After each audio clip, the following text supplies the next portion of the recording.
在经历过2年左右的沉寂之后，我军的盾舰舰队又开始进入快速增长的时期了。大连厂和江南厂都各自有了一批新的052地形驱逐舰下水西装，预计明年海军的盾舰数量将要直奔50艘而去。在这个全军早就不用继续掰着手指头去数主力驱逐舰的时代，关于部分新锐舰艇的分配问题又成了军迷们最常讨论的热点之一。就比如说，我国海军历史上长期以来都与4这个数字结缘。往前去几十年有4艘引进自苏联的驱逐舰，组成50到60年代我军仅有的驱逐舰4大金刚。后有新世纪4艘江南厂建造的052BC 驱逐舰，统称南海舰队江南4杰以及东海舰队的铁拳支队，由4艘引进俄罗斯的现代级组成的新4大金刚。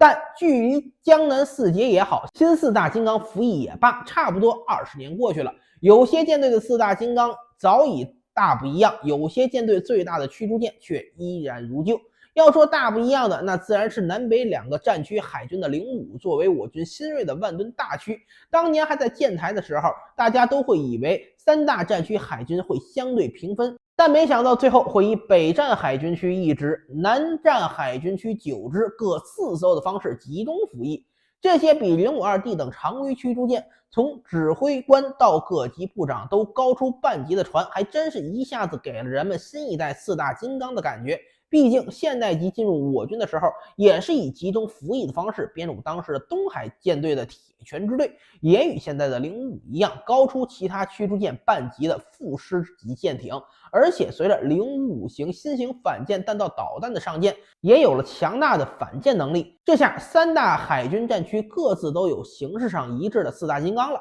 这就让人很是好奇，为啥3个战区海军的实力会突然变得这么不平衡？只有东部战区海军没有055用。按理说，东部战区不应该是我军最早主要的备战方向吗？这个问题笼统的回答就是没有什么为什么，因为055只造了8艘，而且在入列之前就已经提前确定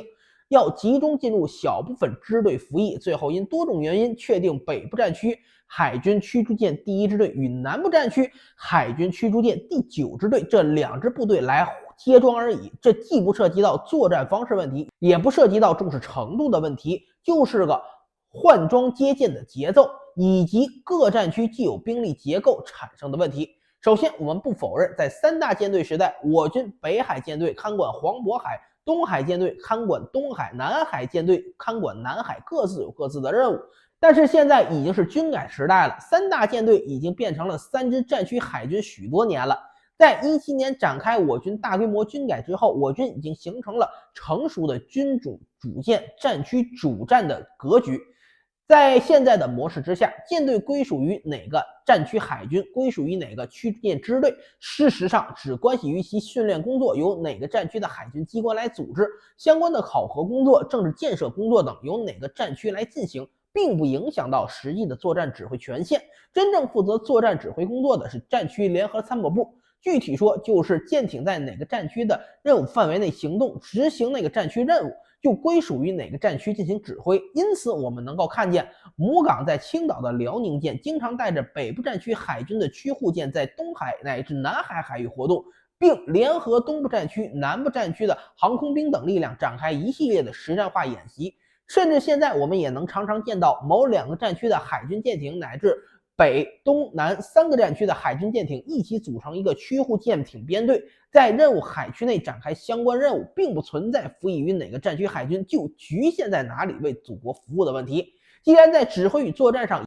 已经实现了不限海区的跨区部署与指挥，那么为某一方向专门区分舰队和舰艇的必要性也就显得没那么充足了。我军已经大可不必像几十年前那样讲究什么多个造船厂就地造舰、驱护舰艇各编队平分，你要有051，我也要有051这种事情了。而集中服役、集中部署带来的便于训练、保障的进行，本就是我国海军的传统而已。当年052和051C 全给了北海舰队，江南4杰全给了南海的区9支，4艘现代集中在铁拳支队。我军在具体型号上一向是不平均的。现在把8艘055给南北2个海军，不过是谁有需要给谁用。在055的服役周期当中，东部战区海军舰艇状况较新，2个驱逐舰支队的编程比较满，相比之下，当年南北两个战区刚退役了最后一批老051，又有90年代052这种老舰还在充数而已。而东部战区海军相比之下，反而是驱逐舰平均年龄最年轻的，14年就早早退役了051，实现了驱逐舰的全部现代化。再加上对日韩这个重点方向上，实际上还有北部战区来共同分担，也就不必再急于一时了。当然，晚些接装万吨大驱放在今天来说也不是什么坏事儿。我军一贯传统就是早接装早使用，晚接装有先进设备用。第一批055总体来说是作为第一代大型水面舰艇平台的出世，还有很多不那么如意的地方。主雷达阵面比052D 没有提升，电子战设备性能远不及设计指标等等，这些都是不争的事实。而这些缺陷在后续建设里会逐一弥补，到时候055A 乃至更先进的目标舰来个一步到位，不也很好吗？